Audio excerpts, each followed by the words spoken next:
Okay, let's start without wasting time. Start करते हैं Nifty bank Nifty के analysis Friday के लिए। डेटा पॉइंट्स कहाँ पे प्लेस्ड है, मार्केट ओपन कहाँ हो सकती है, क्या अपना प्लान ऑफ एक्शन होना चाहिए खुलने के बाद, वो सब चीज़ अपने लोग देखने वाले हैं। और क्या ये मोमेंटम और कंटिन्यू रहेगा या नहीं रहेगा, वो भी देखने ही वाले हैं। ठीक है, चलो स्टार्ट करते हैं। अच्छा, ये हम लोग ना BTST लेके गए हैं एक ट्रेड को, क्योंकि इसमें आपका बाय सिग्नल लास्ट में जनरेट हुआ था, तो 3 बजे के बाद बाय सिग्नल जनरेट हुआ है, मतलब मार्केट ऊपर खुलने के चांसेस हैं।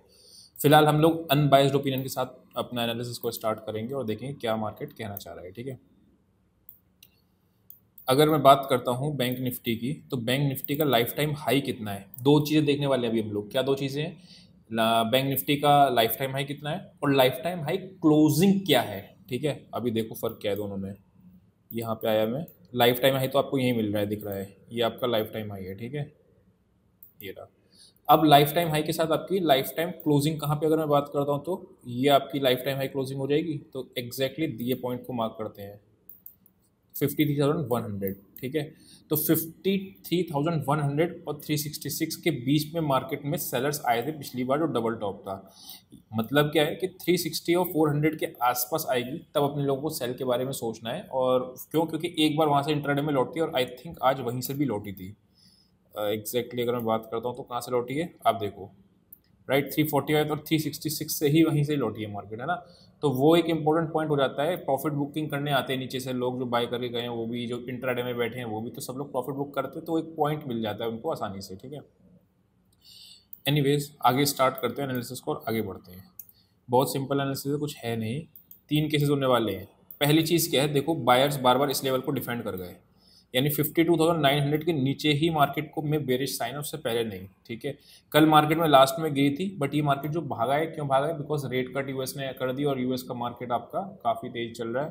तो अगर मैं बात करता हूँ तो rate cut is a main reason की मार्केट इतना क्यों भागा है। ठीक है, सेकेंडली अगर मैं बात करूं तो यहाँ पे 52,900 है, इसके नीचे बेरिशनेस है। अगर ये नहीं निकलता है तो मार्केट में ये, अगर आप देखोगे तो एक ब्रेकआउट का सिनेरियो, ट्रेंड लाइन का ब्रेकआउट जिसको बोलते हैं। ठीक है, तो ये कहाँ तक वापस ले जा सकता है? 53,300 और 400 तक। तो अगर मार्केट खुलती है कहाँ पे? Gap up. ठीक, थोड़ा बहुत गैप अप पे साइडवेज खुलती है तो वापस से बाय का ट्रेड इनिशिएट करेंगे। 105 क्रॉस करते ही एक बार आपको ऊपर का ट्रेड मिलेगा, साइडवेज का केस। सेकंड केस कौन सा है आपका? मार्केट खुल जाए गैप अप, अगर गैप अप खुल के सीधा रेजिस्टेंस पे खुल गई, क्या मैं बाय करूंगा? द आंसर इज नो, है ना। सीधा रेजिस्टेंस पे बाय नहीं होता और सपोर्ट पे सेल नहीं होता वो चीज़। तो अगर गैप अप यहाँ पे खुलती है तो पहला ट्रेड नहीं, थोड़ा बहुत नीचे आए, क्लोजिंग आसपास कोई पॉजिटिव एक्शन मिले, तब बाय के बारे में अच्छा ट्रेड मिल जाएगा, वहाँ पे पकड़ेंगे। तीसरी चीज़, अगर मार्केट खुलता है गैप डाउन। अब गैप डाउन खुलता कहाँ पे है, वो एक इंपॉर्टेंट पॉइंट है। क्या ये इसके नीचे गैप डाउन खुलता है या इसके आसपास खुलता है? अगर इसके नीचे खुलता है तो थोड़ा सा सिनेरियो नेगेटिव हो जाएगा, ओपनिंग रेंज ब्रेकआउट की स्ट्रेटेजी को उस केस में लगा देना। अगर मार्केट खुलता है गैप डाउन तो पता है क्या ट्रेड लेना है? दो ट्रेड बनेंगे। या तो मेरे को यहाँ के इसके नीचे मार्केट चला जाए, 52,900 के नीचे मार्केट चला जाए, तो मैं सेल का ट्रेड इनिशिएट करूँगा गैप डाउन के केस में। या फिर यहाँ के आसपास 200 और 300 के आसपास कोई नेगेटिव एक्शन मिले। गैप डाउन तब होगा मार्केट जब सिनेरियो मार्केट में कोई नेगेटिव दिखने को मिलेगा, तभी गैप डाउन होगा, है ना। अगर गैप डाउन सिनेरियो नेगेटिव मिला तो दोनों ही केस में अपने लोगों को सेल के बारे में सोचना है। ये चीज़ अपने लोगों ने देख ली, तीनों केस डिस्कस कर ली कि मार्केट कहाँ कहाँ होगा। बहुत बड़ा गैप डाउन, बहुत बड़ा गैप अप, दोनों ही केस को अपने को इग्नोर करना होता है। ठीक है, चलो सिंपल हो गया। निफ्टी पे आते हैं। निफ्टी ने, अच्छा कल हमने एक चीज़ भी देखा था कि देखो बाय भी करना तो थोड़ा सा कॉशियस करना, क्योंकि ऊपर के लेवल पे सेलिंग का स्क्रीन बेस्ड कहीं भी आ सकती है। और मार्केट आप देखोगे तो क्या गिरा है यहाँ से, उसके बाद यहाँ पे थोड़ा कंसोलिडेट किया, देन फिर ब्रेक डाउन दिया, उसके बाद यहीं के आसपास आके एक्शन बना के रुक रही है। तो मैं अगर इसको मार्क करता हूँ तो मैं कहाँ पे मार्क करूँ इसको? ये जगह पे। अब ये जगह मैंने मार्क क्यों करी, इसको ध्यान समझना। यहाँ पे मार्केट ओपन हुआ, उसके बाद बायर्स यहाँ पे लड़े, फिर लड़े, फिर लड़े, और यहाँ पे आके ही लड़े, और ये लेवल डिफेंड है, यानी 25,500। ये इसके ऊपर के निकलेगी तभी अपने लोगों को बाय के बारे में सोचना है। अदरवाइज यहाँ के आसपास कोई ये एरिया सेलर्स का एरिया बन गया अभी के लिए। तो इस एरिया में अगर आती है मार्केट और कोई नेगेटिव एक्शन मिलता है अपने को, तो सेल के बारे में सोचेंगे, डबल टॉप है। नहीं तो सेल कहाँ करेंगे? ये 25,375 के नीचे। अदरवाइज बाय कहाँ करना है? बाय करेंगे अपना, अगर थोड़ा बहुत ऊपर खुलता है, लेट से 455 460 के आसपास खुलता है, उसको जैसे ही 10-12 पॉइंट ऊपर निकलेगा, एक बाय का ट्रेड मिल जाएगा टुवर्ड्स यहाँ तक के लिए।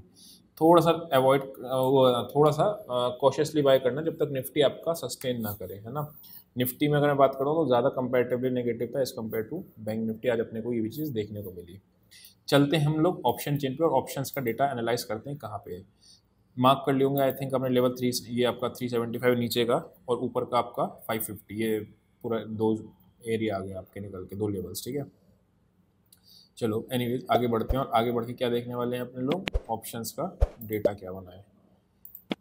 यहाँ मैं बात करता हूँ तो 53,200 पे 10 लाख कॉल्स हैं, देन 9 लाख कॉल्स हैं, ठीक है। पुट्स की बात करता हूँ तो 15 लाख पुट्स हैं, 5 लाख पुट्स हैं, 4 लाख।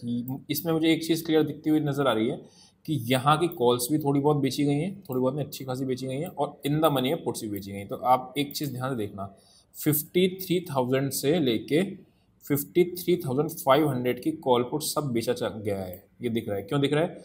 10 लाख कॉल्स हैं, इधर आपकी पुट्स भी इन द मनी में राइटिंग है, देख रही है, 2 lakh, 4 lakh, 5 lakh in the money में पुट्स राइटिंग हो गई है। अब इन द मनी में अगर पुट राइटिंग हुई है और कॉल भी बेची गई है, इसका मतलब बुलिश स्ट्रैडल खेल रहे हैं लोग, यहाँ पे ये देखने को मिल रहा है अपने को 53,000 से लेके 53,500 की रेंज का। नीचे 900 का लेवल 52,900 का मार्क करना, बस उसके नीचे जाएगी तभी मार्केट में थोड़ा सा बेरिश या पेन का दिखेगा। उससे पहले मार्केट में ऊपर के लेवल पे दिख सकता है तो दिख सकता है, नीचे पे नहीं दिख रहा है अभी, है ना।